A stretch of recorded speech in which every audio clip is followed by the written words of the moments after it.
G'day and welcome back to the Your Wellness Nerd channel. My name's Grant, I'm a physiotherapist, and in today's video I want to show you a really interesting exercise that you may never have heard of before that could revolutionize your ability to fall asleep and improve how your back feels day to day. And that exercise is called the gut smash. Now the gut smash is an amazingly effective exercise that was popularized by Jill Miller of Yoga Tune Up and Kelly Starrett of Mobility WOD / the Ready State. And all this exercise is it just requires you to take a medium-sized ball that's somewhat soft. We're going to let the ball press into our abdominal area to try and stimulate that vagus nerve. Now, the vagus nerve is a nerve that's highly responsible for a lot of our down regulation, which is obviously very important when trying to sleep or trying to relax. But the other benefit that I find clinically from this, which I think is a really fantastic sort of side benefit of this exercise, is that by freeing up a lot of the tissue in your abdominal area, you can also feed a lot of slack to the back of your spine to allow the back of your back to function better. So all we want to do with this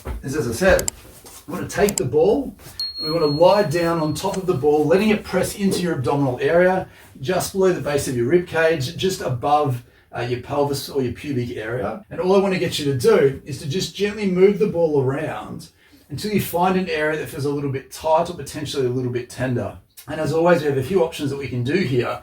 Is that once you've found a spot that feels a little bit tight or tender, you can just let the ball press in. And just take a couple of deep breaths in and out into that ball, and then relax again. So we can use your breathing to essentially create an active release or a shearing motion to pin down the ball, to shear that tissue past the ball, to encourage that tissue to mobilize. The other thing that we can do is, once we've found another spot that feels a little bit tight and restricted, we can take a deep breath into the ball, and then we can squeeze our abs over the top, trying to squeeze underneath that ball, again, to prompt our tissue to tense. It creates this reflex again that when we stop tensing, that tissue gives, our brain asks that tissue to release a little bit.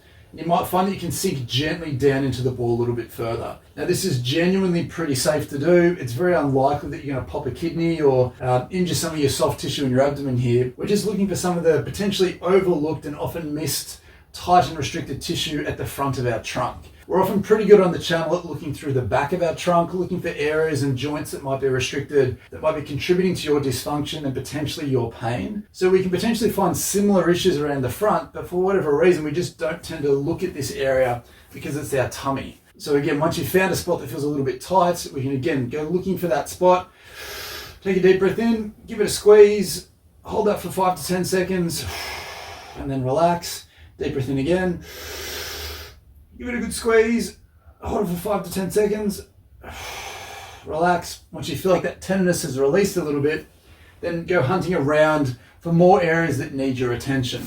And as I said, the really cool thing about this is that if you can go hunting from sort of the arc underneath that rib cage down towards your sort of pubic bone pelvic area, you might find that anywhere around those areas are a little bit tight and restricted without you ever really knowing. What's really interesting about this is that if you're someone who spends a lot of time working around your back, your lower back, potentially with a lacrosse ball or a tennis ball or a foam roller, you might actually find that if one side of your abdomen feels a little bit tighter than the other, it's also very likely that that same side of your lower back or your middle back may also be restricted in some way. So if you're someone who has heard of the gut smash before, it's actually a really nice side benefit to understand that it may also help you free up the tissue at the back to improve the function of your back as well. And it's something that I would recommend for anyone to do who is obviously stressed or anxious or frustrated to do before you go to bed. But if you're also someone that's been dealing with persistent lower back pain or lower back stiffness, it might be a really interesting and novel way to improve those symptoms by trying to get at the tissue that might be unknowingly restricted at the front of your abdomen.